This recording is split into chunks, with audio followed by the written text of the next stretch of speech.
This is Kanzenshuu, the podcast, episode 388 for the week of September 20th, 2015.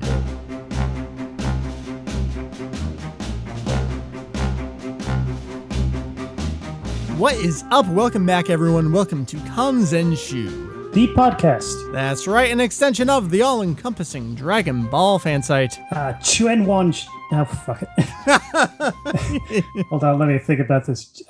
Chuan-Wan-Ji. We cover anything and everything Dragon Pearls in hopes of enlightening and a little bit of entertaining. My name is Mike, VegettoEX, and we got Jake, the Herms Meister himself. How are you, dude? Good as ever, I guess. It's been a bit since our last podcast episode. It has been a crazy month. Everyone's busy. Everyone's got stuff going on. Myself, particularly, as the ringleader of the show. If I can't get my shit together, then the show doesn't happen. So it is all on me. But here we are, recording a show.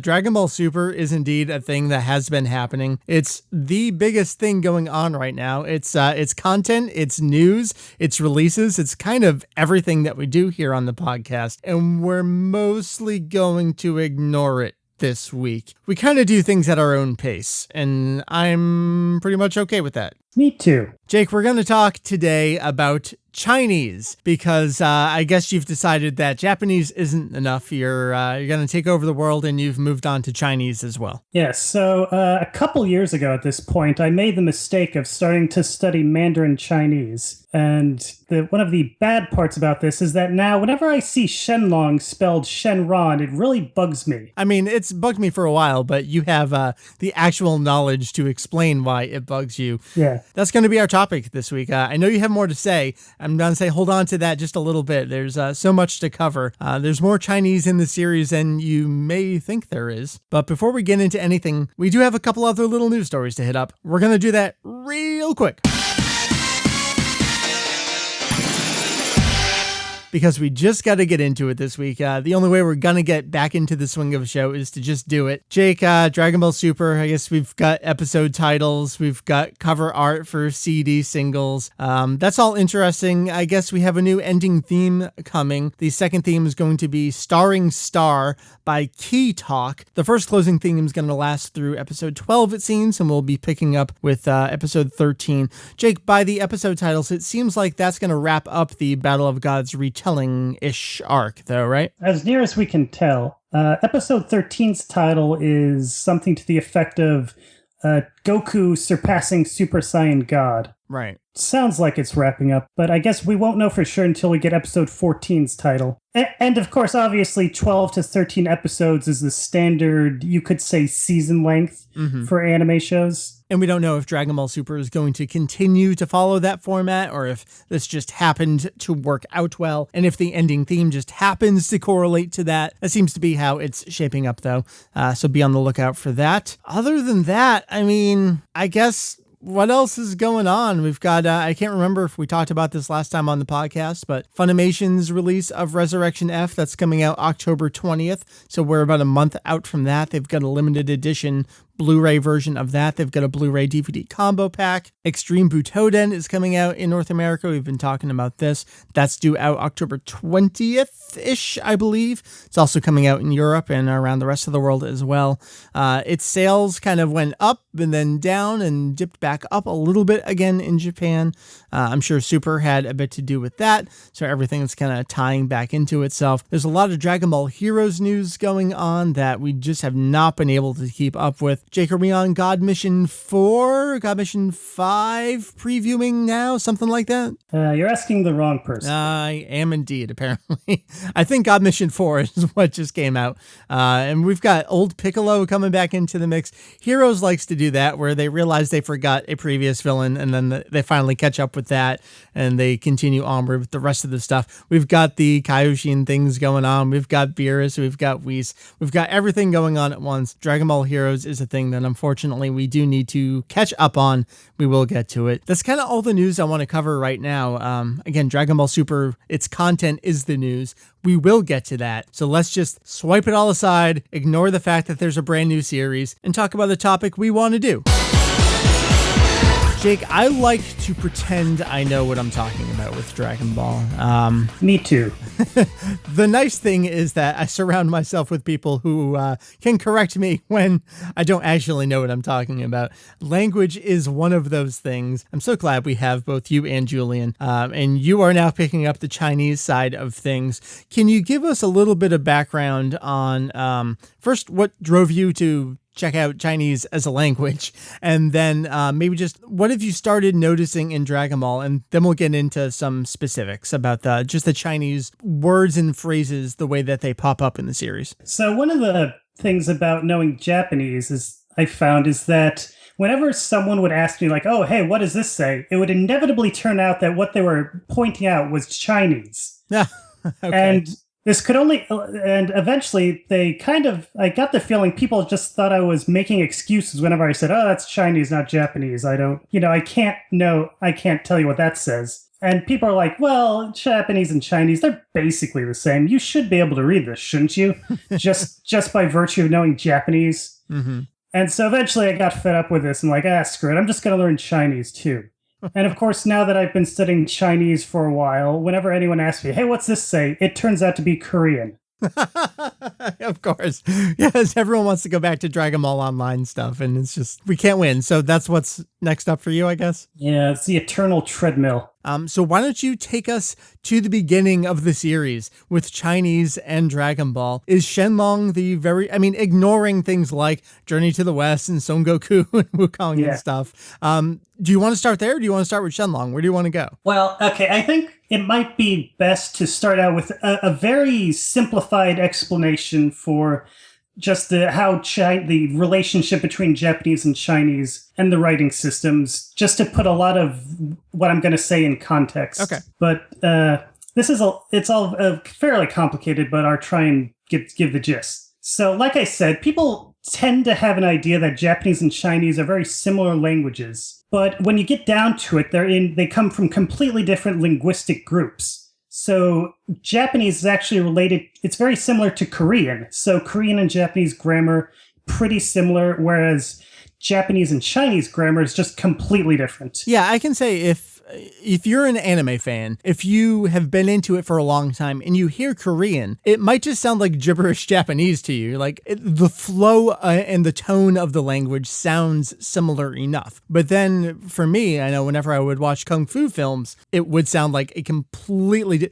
I guess the expression we always have is like, oh, it's just German to me. Not knowing Japanese, Chinese sounds like that analogy to me. Yeah, and so, but the reason that even though Japanese and Chinese are in different linguistic families, the reason why they have similar writing systems is because actually Japanese for many centuries, even though it had a fully developed spoken language, they didn't have any written system. And so eventually, about the 8th century, they sat down and they're like, well, we need a writing system. Who do we know who has a writing system? Oh yeah, the Chinese do, so let's just take theirs and adapt it for our own language. Right, they're right over there, so let's take those letters things they make. Yeah, and so when in Japanese you talk about kanji, literally kanji means Chinese characters. And so kanji, they're ideographic, you could say, so each kanji, it has an inherent meaning. Like there's a kanji, like Toriyama, he's name written with the kanji for mountain and bird, and it just inherently means those things, but the way it's pronounced varies both between Chinese and Japanese and within Japanese depending on context. Right. So those are alternate readings of the same kanji. It's how we can have Jin and Nin and Hito for the same kanji? That's right. So the character for person in that case, and then in Chinese, the character for person is read as Ren. Okay. And it's always, Chinese is simpler in that respect, in that there's generally only one reading per character, but then you get into the different dialects of Chinese, and then stuff like Mandarin versus Cantonese, but I'm just going to ignore that for the sake of sanity here. Okay. Just keep in mind that when I say, I'm going to keep on saying Chinese, but this is kind of a misnomer. There's multiple Chinese languages and dialects. But when I say Chinese, I mostly just mean Mandarin because, well, for one thing, that's what I know, and that's also kind of the cultural main language at this point. Anyway, so the Japanese, they took the Chinese characters and not only did they adapt them, they also used them to create two separate alphabets of their own, hiragana and katakana, which are unique to Japanese, and they're syllabic, which means so they don't, a single kana character doesn't have an inherent meaning, but it has an inherent sound. So it's like our alphabet where you look at the letter B, and B doesn't mean anything, but it indicates a sound. And I guess you can say it's just kind of like a more and more simplified version. With hiragana, you can kind of see it's rooted from a kanji generally in some ways. You can kind of see where it's coming from. And katakana is usually just more straight lines. And katakana is the language of kind of borrowed words or shorter sounds kind of thing, I guess. Best way to explain it? Yes, in day-to-day Japanese, katakana is usually used for foreign words and maybe just for emphasis, things like that. So it's the relationship between hiragana and katakana is somewhat like the relationship in English between capital and lowercase letters, where, there's capital lowercase g, and we recognize them as different versions of the same thing, right? But we use them depending on the context. We use one or the other. Right. I guess we're getting into kind of Japanese lessons here, but it's important. Things in the series that are written in katakana, most of the names in the series, because they're usually a pun on a foreign word, and even when they're not, it's just kind of mostly for consistency or to, I don't know how else to describe it there. Well, because usually, like even a word like cyan, it's based on a Japanese word, but in the context of the series, it's a fantasy alien name. And so it's written in katakana because on the logic, katakana in day-to-day life, it's used for foreign words. And so cyan in the context of Dragon Ball is a foreign name because they're from outer space. And we'll get words like powa that we'll have in katakana if they're not using ki or something else in there. I guess that's kind of it. Okay, and so the big thing for this conversation is that when the Japanese adopted the Chinese characters, in some cases they'd use their adaptation of the Chinese reading of the character, and then in some contexts use the native Japanese word. So getting it back, so with mountain again, so in Toriyama's name, it's read as Yama. Right. Because Yama is the native Japanese word for mountain. And then the Chinese word for mountain is shan. And then in Japanese as well, sometime in certain contexts, they will read the character for mountain as san, which, as you can kind of see, it's taken from the Chinese reading. Okay. I think that's where we're going to see some of the evil dragon stuff pop up again later as well. Yeah, and so these are called the native Japanese readings. They're called the kunyomi. The adapted Chinese readings are the onyomi. So typically in Japanese, each kanji has both a onyomi and a kunyomi, which are used, different contexts. And the thing is, though, even though the onyomi is adapted from the Chinese reading, this was done over 1,000 years ago. So during that time, both Japanese and Chinese have continued to evolve. So in some cases, you can see the connection. In other cases, they're completely different, and you can't see it all. It's evolution of language, just like with life, separated over time, things differ. And so that's why today, when Toriyama's making the series, he can specify the current Chinese reading for characters, even though technically the onyomi is supposed to be that. So the easiest example probably is with the kanji for God. On it, like the native Japanese reading is kami, of course, and that's what they call the green guy in the series. And then the onyomi, though, is shin. And so that's right. The shin in kaioshin, because usually the onyomi is used in compound words. Got it. Okay. Right. So singular is kami, but then when you add it to something else, that's where we get the shin reading. Yeah. So shin, shin. And then, but the current Chinese reading is shun, shen. And so you can see in that case that they're similar, but they've grown a bit apart over all these hundreds of years. And so that is why in the series, when we write the name for Shenron, the dragon, it's the character for God and dragon, but he uses... Oh, no, I have to explain about furigana, too. No, that's okay, because we explain what katakana is. So that okay, so because all these characters, they have so many different potential readings, sometimes they use the phonetic kana script to specify the intended reading if they don't think it's clear. With these Chinese-derived names, they write katakana above it so that people will know how they're read. And so Shenlong On its own in Japanese, this would normally be read as Shinryu. Right. And a lot of people ask that, why isn't it written or spoken that way? But it's because of that furigana, similar to how we have Cho Saiyajin being indicated a reading of Supa Saiyajin. Yeah, so just as you can use furigana to indicate a Chinese reading, you could also use a English word as well, with super there. Okay, so essentially this means that we could kind of derive these into three broad categories of characters with Chinese-inspired names. Okay. So in the first category, there's what, like you said, there's Goku,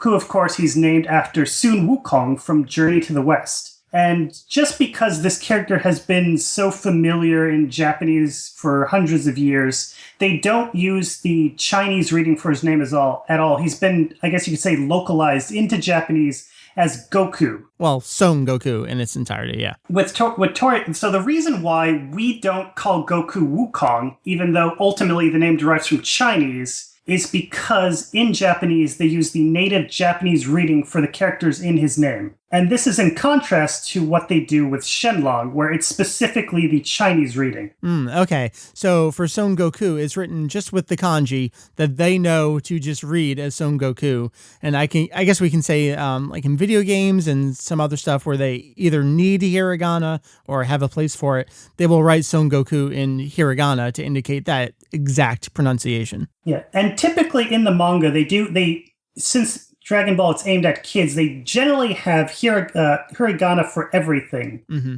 Just because kids aren't expected to know any of this stuff off the bat. And so the other name, besides Goku, most of the other names like this, there's, Gyu Mao. They're all the stuff derived from Journey to the West is just left as is with the Japanese reading. And this is kind of like with Kinto-un. Literally, this name means somersault cloud, but the actual word for somersault isn't a word that's used in Japanese. Okay. Because they took this name straight from Chinese and left it as is. It's like they didn't translate it into their own native way of saying somersault cloud. Mm-hmm. They just took the word as a concept kind of thing. Yeah. They took the characters and then applied the Japanese readings for those characters to get Kinto-un. And so it's kind of this odd thing where it's like they recognize that name, even though it has a meaning. They don't necessarily recognize the meaning. They just recognize it as the name of something from Journey to the West. In some ways, that's almost like, feel free to correct me, but I feel that's similar to how in English, air quotes here, we say Vegetto, even though we don't say Kakaroto generally, but we kind of have this unspoken understanding of, well, that's the name of that character. And even though we're not translating this pronunciation from Japanese, we kind of all know what we're talking about. Is that even remotely close? A little bit. The analogy I kind of like to use is with names from Greek mythology that have become common in English. Oh, okay. So, like Cyclops.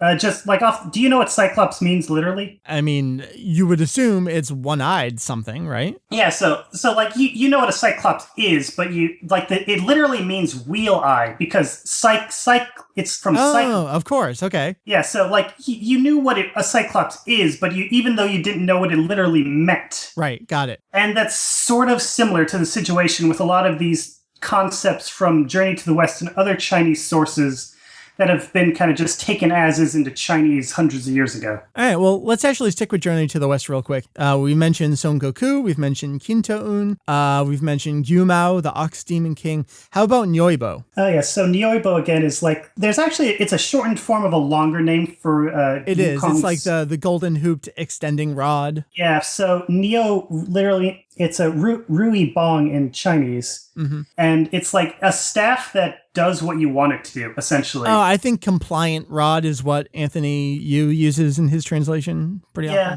and so elsewhere in Chinese, Rui is used just for expressions to be like, oh, as you wish, or okay. And things like saying, well, I hope things go the way you want them to, and things like that. Got it. Okay. I'm going to pause briefly and apologize for how terrible my pronunciation of both Chinese and Japanese is, even though theoretically I know them. That's the thing you've always said on the show is listen to my message, not my pronunciation. So we'll just go with that. That's fine. Is there anything else Journey to the West inspired that we should hit up that's important? There's other things, but they're not too major. So I guess just move on to the second major category, which is names that they're written in kanji, and then they have Chinese readings indicated by furigana. Okay. And so the major example, as I mentioned already, there's Shenron, literally like God Dragon, Divine Dragon. Sometimes it'll actually be translated as God of the Dragons. Then the individual names of the Dragon Balls, so it's just literally 1-star ball, 2-star ball, 3-star ball, 4-star ball. And the sort of odd thing here is that in Japanese, the pronunciation they indicate for ball is Q, which is actually, like in Chinese, it's supposed to be Cho. Okay. But it's one of those things where it's counterintuitive, where if you go with the pinyin spelling, it's Qiu. Okay, right. Which is like, it's not really intuitive how you'd pronounce that in English. And so I guess the same thing sort of happened with Chinese. But anyway, so moving on. So there's the Dragon Ball names. And then the evil dragons in GT, it's the same pattern, but they substitute long dragon for for Q ball. Right, and that's the thing. They're not evil Shenlongs. They're evil Shinlongs. They're star dragons. Let's pause here. Actually, take me back to Shenlong versus Shenron. You've been saying that's one of the first things that really started bugging you. Can you give an explanation of why saying and writing Shenron? I guess the best way to say is that's not accurate. Yeah, so this is getting back into just the issue of translating Chinese into Japanese and then from Japanese into English. Mm-hmm. Which, it's hard enough translating stuff from Japanese into English, but then when you add Chinese into the mix, it just kicks it up to an entirely different level. Because, obviously, when you're translating from Japanese into English, you'd want someone with Japanese expertise, and they wouldn't necessarily know Chinese or know how to handle Chinese writing in Japanese. And so apparently this is what happened with Funimation when they were adapting the series. They just took the katakana spelling of Shenron and transliterated that very directly into English as Shenron. And so Ron, that's just how the Japanese write the Chinese word long for dragon. If you've ever been to a Chinese restaurant or watched a kung fu movie or had any exposure to Chinese, you might have encountered this word long for dragon. And so the reason why the Japanese write it as RON rather than LONG is the same reason that all these English words that they write in their language get kind of changed around as they try and adapt it to the Japanese writing system. So the example you use a lot is Trunks, which of course, literally, if you take how they spell the character name Trunks' name in katakana and then just transliterate that back into English directly, then it's Torankusu, Trunks. Which obviously anyone would kind of, if you went around spelling the character's name like that in English, people would probably think you were a bit weird. That's always been, going back to the very earliest days, has always been this, why are you writing Seru, Torankusu, Vegeta? There's an obvious way to adapt these names. And I think Shenlong kind of falls under the radar because, as you were saying, it takes this knowledge of English back to Japanese, back to Chinese that most people just don't have. And I think it is understandable. I don't want to come across like I'm blaming people for writing Shenron, because it's a very complicated issue. Mm-hmm. But, previously, before I started learning Chinese, I did kind of just gloss over it. I'm like, well, Shenron, technically it's not accurate, but whatever, close enough. It's a romanization. Okay, whatever. There's plenty of other direct romanizations we use. We use Krillin. It's exactly a romanization, but that's how we use the name. Shenron. Okay, we'll do the same thing.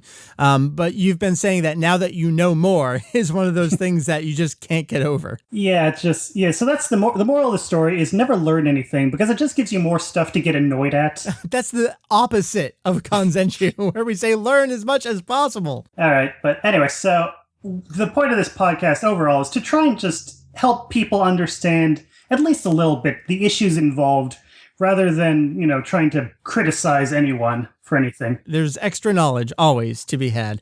Do you feel confident enough in the explanation here of Shenron versus Shenlong? It's it's in Japanese, but the original word is Chinese, and they're indicating a Chinese word. So why don't we just go back to how we would adapt in English the Chinese word? Yeah. And a lot of this stuff, it's a little harder, it might be harder to grasp in audio form compared to seeing it written out, but whatever. I am working currently on a written guide for all this stuff, which are try and finish by the end of the week. Right, which will then debut in 2019. Yeah, give her at least. All right, well, let's move on from dragons. And of course, there's the evil dragons. Maybe we'll come back around to that. Is there a third category of names that you were talking about here? And so the other thing is characters whose names are derived from Chinese, but they're written straight out in katakana with no kanji involved at all. And so the main examples are oolong and pu'er. Okay. Who they're named after these two famous kinds of tea. But for the character names, they're always written in only katakana. Ron and Pu'eru? Is that it? Yeah. Extension mark ERU. Right. Okay. Got it. I believe. And I'll see a lot in, so if we go back to Japanese guidebooks, they're not always consistent with how they spell things. Shenron, they're pretty consistent with. Quite often I'll see Wu Long, and it's very interesting that they write that out that way. Yeah. And another confounding issue is we kind of talked a bit about how there's a standardized way to write the Chinese names in English, but we do hit the issue that there are, in fact, two main competing systems for transliterating Chinese names into English. And so these are called Wade-Giles system, which is the older system developed in the 19th century, and then Pinyin, which was developed in the 50s and has become standard. So if you start a Chinese class now, they'll teach you Pinyin, and if you watch the news, generally you see names written in Pinyin. So the major example is Beijing. Right. We all know this major city as Beijing, but we also know this food, Peking duck. Yeah. And so the city, as well as the food and all of that, it used to be Peking, and then which is the Wade-Giles spelling, and then in Pinyin that becomes Beijing. And so with the city name, you're almost always see it as Beijing nowadays. But because food is for various complicated reasons, the older Wade-Giles spelling are still used in some circumstances in the United States. Right, and I think we're going to get to that with another character, but let's stick with the two T characters here. Anyway, so with Oolong's name, there are two different ways of writing the T in English. So the way with the W, W-U-L-O-N-G is the Pinyin spelling, and then I guess, oh god, I should have looked this up, but I believe O-O-L-O-N-G is the Wade-Giles spelling, or it could just be a completely crazy thing that just became associated with the Dragon Ball character specifically. Because one of the things is that, with Pu'er, P-U-A-R, which is kind of the standardized, it's a very common spelling for the English for the character. Right. But that's never used for the T ever. Okay. And so I get it instead for the T, it'd be P-U-E-R. And if we haven't made it clear, we keep saying tea. I don't know if people are thinking the letter T. We're talking about the hot drink that you consume. Yeah. Oh, yeah. And so I should note, the long and oolong, that's dragon again. Which is really interesting because Funimation did go with that for that character. And I guess not seeing the correlation between what's in the dragon's name and what's in the pig's name. Yeah. And the process behind how Funimation was adapting these names when they were starting out is interesting. There's a lot of history there because apparently Toei was supplying them with a certain amount of translations of varying quality, and they kind of just adapted. I don't know, they tried to make the best of that, I guess, is what I've heard. Right. I mean, there's no real way at this point to really get back there and get into the creative process and the decision-making process. Barry Watson, who was the lead producer there, no longer there, hasn't been there since their release of Around Dragon Ball GT. He went off to found another company that went nowhere. So all of the current staff there, they all came in 1999 and later. And by that point, this style guide had already been created and been in use for 3 years for DBZ and 4 years for the original Dragon Ball. So remember, the Funimation started Dragon Ball in 1995. So we already had at that point Shenron and Oolong and Puar. Yeah, but it is interesting when you look at the spellings they do use, because sometimes they're brilliant. Yeah, sometimes they show understanding of that they recognize this is Chinese and here's more or less the appropriate way to spell the Chinese name. And then other times, like with Shenron, they just don't pick up on it for whatever reason. So it's like they had a guy in the office who knew Chinese, but he's only there on Wednesdays or something. All right, and he happened to grab those. Yeah. Or do you think that they were all the food-related ones they kind of started to understand? I'm not sure, because of course oolong tea, it's relatively well known, so they might have just picked up that on their own. Yeah. All right, so we've covered the tea-related characters. I do want to get to two other very relevant and important ones here. One did have a name change in Funimation's English dub, and the other very confusing to people. Let's start with, they were introduced at the same time. Let's start with Tenshin Han. His name is written in kanji. So we could almost do an entire podcast topic just on Tenshin Han's name. I know. There's a lot of different issues just compacted into this name. Well, there's Funimation's change, there's Funimation's making it a first and a last name, and then there's a discussion whether or not there's given names and surnames here for this character, and there's the change in the letter. There's a lot. Let's cover as much as we can here. Start off by asking if you heard about the explosion in Tianjin a few weeks ago. I did. Yeah. So that kind of brought the name of this city name into the public conscious here in the U.S., perhaps a little bit. And so Tianjin is one of the major cities in China, probably second after Beijing. And so this is where Tenshin Han's name comes from ultimately, is the city of Tianjin, because back in 19th century or so, it was famous for its rice, which in Chinese, Tianjin rice is Tianjin fan. And so in Japan, they created this dish which was supposed to use rice from Tianjin, and they called it a Chinese dish, even though it was invented in Japan. Right. We have so many examples of that kind of food here. Like a lot of our Mexican food, a lot of our, Chinese food, same like Japan. It's not really from there. Yeah, and so Japan kind of has the same issue with their Chinese restaurants. And so they made this dish, which in Japanese is called Tenshin Han, which is literally Tianjin rice, which in Chinese would be read as Tianjin fan. And so this is known in Japan mistakenly as a Chinese dish. And so when Toriyama named this character, that's what he went with. He's described the reasoning behind this name in some of the guidebooks, and he said that, simply put, because this was a Chinese-style character, he gave him the name of a Chinese food. So he's apparently unaware that it's not really from China, but he thinks it is, so I guess we have to treat it as such because that was his intention. That makes sense.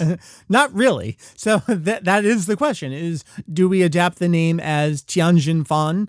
Or, again, acknowledging my pronunciation is going to be even worse than yours. Or do we adapt the name as Tenshin Han because that's the name of the Japanese food, despite the faux Chinese origins? And this gets into another weird issue because, like with most of the names derived from Chinese, if they're written in kanji with the hiragana spelling indicating the Chinese reading, but with Tenshin Han's name, his name is standardly written with the kanji and then the hiragana in katakana, but it's not Tenshin, it's just written with the standard Japanese reading. So Tenshin Han is how those characters would normally be read in Japanese, whereas the standard Japanese approximation of the Chinese reading would be spelled slightly differently. Okay, all right, I get it. So, best way to do this is provide analogies. Like you were talking about with Shenron, like you were saying, the kanji the Japanese would know as being Shinryu, but it's given a different pronunciation guide. Tenshin Han is, they know that the kanji are Tenshin Han, and then pronunciation just backs up, yes, say this Tenshin Han. Yeah, so for instance, instead of HAN for the rice part, it would if they were trying to approximate the Chinese reading, there's a compound katakana character that they use for FA, but that's not used in Tenshin Han's name. So what is the verdict from Herms? Is it Tenshinhan? I still go back and forth on this one, but and then the other really annoying thing is that even though the standard way of writing his name is to have the hiragana in katakana, throughout the original run of the manga, this goes back and forth. When he's introduced, it's just in hiragana, as if the same as Goku's name, and then later on they switch to katakana, and then later on they switch back. And this is actually, like, if you look at even just Gohan talking to Tenshinhan, which I think only happens twice in the entire manga. Entire series, right? Yeah, so the two times Gohan mentions Tenshinhan by name, he does it differently. Like, the spelling they use is slightly different. The first time, one time is katakana, the other time is hiragana. So it's different between the two times of one character. Yeah. Got it. And this is in regards to the original run of the manga, the Tankobon release. But for the Kanzenban, this is one of the things they fixed. So they formalized it in the Kanzenban so that beginning to end, it's always written in katakana. Okay. I don't know if that helps or solves anything, but... Yeah, I don't know. So now I guess we should mention with the Funimation dub, of course, they went... Okay, ignoring the fact that they, jettisoned the last 2/3 of his name, they treated the 10-bit they went with the Chinese reading, and so that's what Tien is literally. Mm-hmm. Like we're saying Tianjin Tien. The character in question, it's for heaven, so it's the same ten as in Goten, right? Or Tenkeichi Budokai, same thing. And so Funimation, they use the spelling Tien, which is the Wade Giles spelling for the Chinese character. Okay. And then for the modern city, like for Tianjin, you see it as TIA and... so I got it. Okay. So now if we're going to be modern about our romanizations and adaptations, if we're still going to not do Tenshinhan, should it be Tian? Yeah. Well, the other thing, of course, is that no matter which way we spell it, it's like I haven't seen the dub in a long time, but I believe they go with TN for pronunciation. Yes. And that is how, even if we spell it TIAN, it should still be pronounced Tien, more or less. Got it. All right. And I've seen apostrophes in here. Is the T separate from the other stuff, or is that just... I believe so. For the Wade Giles spelling, it is standard to put an apostrophe between the I and the E.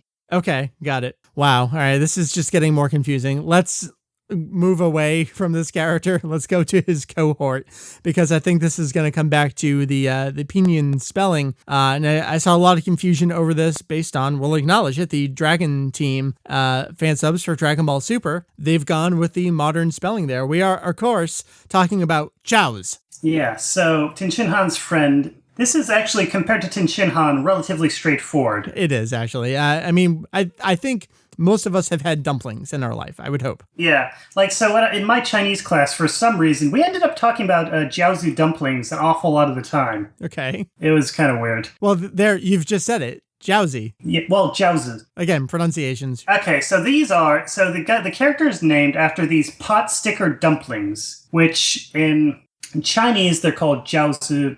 Getting the pronunciation spelling later, but in Japanese, these are gyoza. And so in both languages, they're written with the same characters, but they just have different readings between the languages. This is a relatively common everyday word. And so with the Dragon Ball character's name, the Shenron model again, where they use the hiragana to indicate that it should be pronounced as the Chinese reading for the word rather than the Japanese one. Right. If you go to a Japanese restaurant, you will probably see gyoza written out, Gyoza, referring to dumplings. And so they would, if they saw that word, that is how they would instinctively pronounce it. But you have that hiragana indicating, no, please pronounce this as the Chinese. Yeah, and there's that joke in the series where the tournament announcer gets it wrong the first time around. Right. I think we did a show about this, about mispronunciations in the show. There was gyoza, there was magogo sora. Is that Yeah, it? yeah. Okay, so how do you spell the character's name, Jake? Okay. So the Wade Giles spelling, the old school spelling, is CHIAOTZU. Which is how Funimation adapts the character's name. And then, so essentially, they get it right. It's perfectly the Wade Giles spelling. If you're going for old school Chinese spelling, then there's nothing wrong with this. So yes, the Pinyin spelling for this word, which when I was in my Chinese class, this is the spelling we were taught, is Jiaozi. And so, even though it might, like, if you look at these two spellings side by side, just without having studied Chinese, you wouldn't think they'd be pronounced at all similar. They look completely different. Right. I feel the same way about Beijing and Peking. Peking. You can hear it. I'm pronouncing them completely different, even though they're exactly the same word. And part of this has to do with just the different dialects of Chinese, because some dialects will pronounce it a bit more like Peking, so pinyin is based more or less on the standardized Beijing pronunciation. Yeah, Jiaozi versus the J spelling, I feel like is a little bit easier to comprehend. If you kind of think about the way your mouth kind of like you clench your teeth a little bit to get that ch and that j spelling or sound at the same time, they do kind of slur together a bit more. And so I guess the other main thing is that the ZI at the end, it's not supposed to be pronounced like Z or anything like that. It's basically a silent Z, a silent I at the end. Got it. So Jiaozi rather than Jiaozi or anything like that. Got it. And so then going back to in Japan using our alphabet spellings, you think that's why they drop the U sometimes? Yeah, well, that's kind of the same thing with Shenron, where I think they're just treating it almost as if it was an English word. Yeah. It's one of the weirder English alphabet spellings on Japanese merchandise that they have, I think. Yeah, my favorites are always Ginyu, Chow's. One of my other favorite ones. I think those are two best ones. Goku with a U, with an O. With an O, yeah, I know. Well, and that one's consistent, beginning to end, remains that way. They're nothing if not consistent on that. Right, with that one. All right, those are kind of the biggest ones that I can think of in the series. I do not want to go too terribly long here with the topic, but is there anything else you want to dip your toes in with Chinese and Dragon Ball? Well, I guess the other obvious joke is Shen, the character Shun at the 23rd tournament, where the whole joke is that it's God Kami, and he's going undercover, so he uses the Chinese reading of his name, which ties into Shenlong, which in the dub gets really, really strangely messed around with, because for the Crane Hermit in the dub, they call him Master Shen. And then because they did that, for whatever reason, the actual character Shun they called Hero. And so, I actually had watched the episode dubbed where Goku realizes Shun's true identity.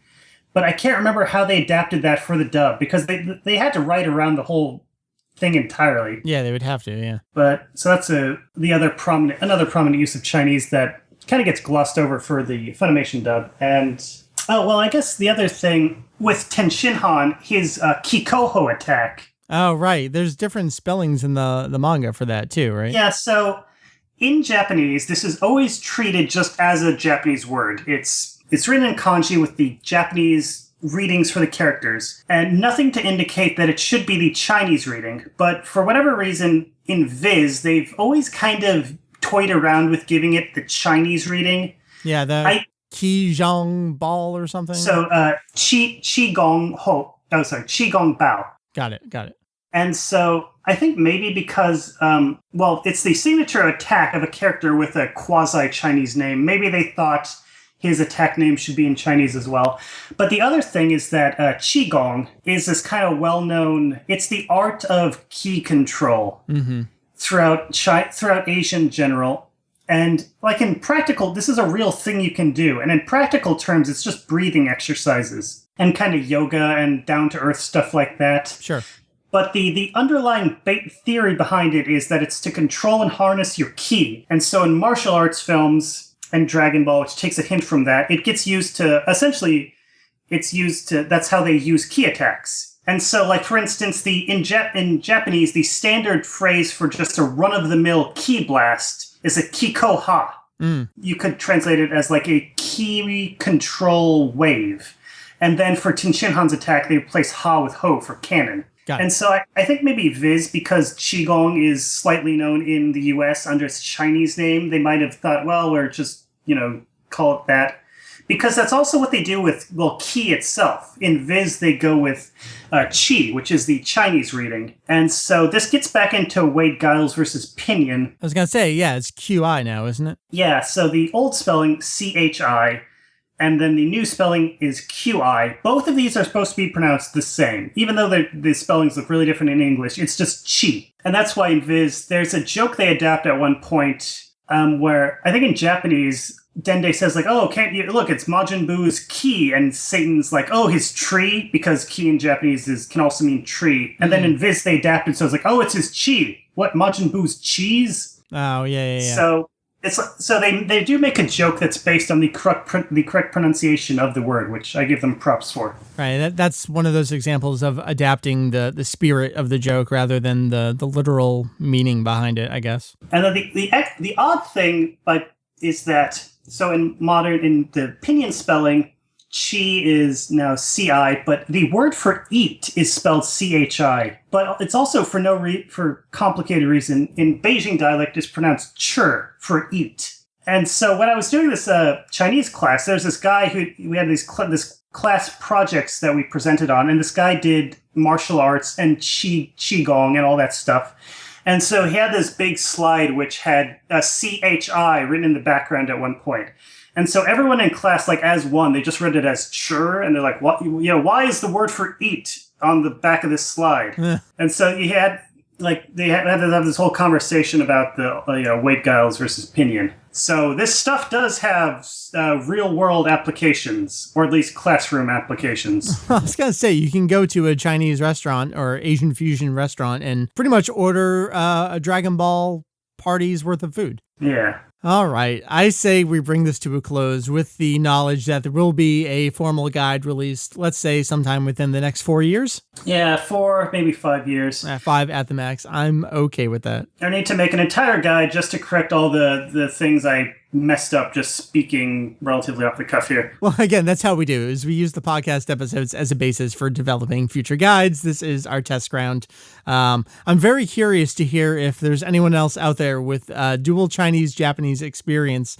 Kind of get some input there as well. Well, if they are, they've probably stopped listening by now. At this point, it's the kind of thing where I have a real hard time listening to other people talk about Dragon Ball. I'm sure anyone who has the language familiarity will do the exact same thing with us here. And we apologize in advance and retroactively here as well. Let's bring it to a close with the knowledge that we should probably be talking about Dragon Ball Super instead, and we'll turn our attention to that in the near future. Maybe we'll just do a catch up on the Battle of Gods retelling arc with as many of the Kanzenshuu staff as we can. Jake, thank you for joining us, sir. What do you got going on with the site? It's Dragon Ball Super. I know it is. Yeah, it's still just plugging away at the fact checker forum thread.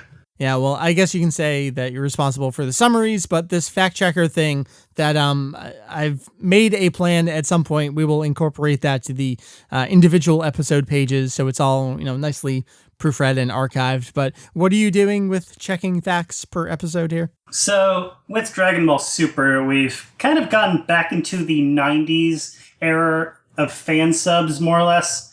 With these speed subs come out fairly quickly after the episode airs, and oftentimes, not always, but oftentimes they have various really bizarre errors. And so just to try and stem the tide of misinformation, I'm just setting up this fact checker. It's centered around, in each episode, important bits of exposition, or just things that are like puns, or also just lines that aren't necessarily important, but that I know have been like crazy mistranslated, just to explain what they really say. And at this point, you're pretty good at calling it ahead of time. Like, I'm pretty sure this one's going to be terribly mistranslated, so I'll just note it here.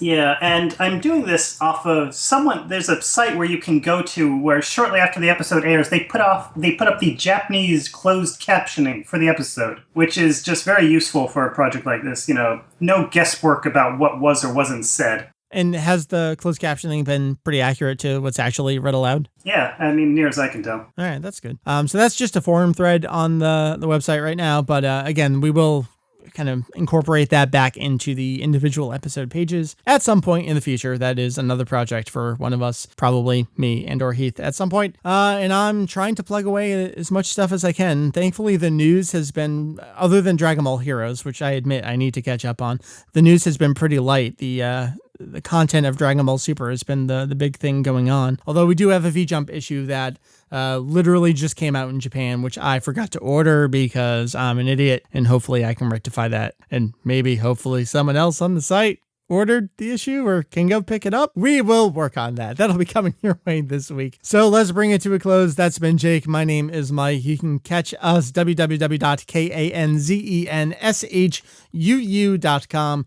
This has been episode 388 of our podcast. We are 2 months away from our 10-year anniversary of the podcast, which is horribly frightening to me that this has been going on. Just this tiny portion, which still feels like a new part of the website, is 10 years old now. That's scary. It's like 100 years old in podcast terms. It is, exactly. I mean, how many podcasts from 10 years ago are still around? I guess all the actual big anime podcasts started 10 years ago. They're still around. So that's good to see. We're done. You can catch us at the website. This is the podcast. There is the forum. There's all the social media stuff. We'll see you next time. Jake, wrap it up. Yeah, this has been Kanzenshuu, the podcast. Tune in next time for a retelling of previous podcasts that came out not that long ago. Now, can you say that in Chinese?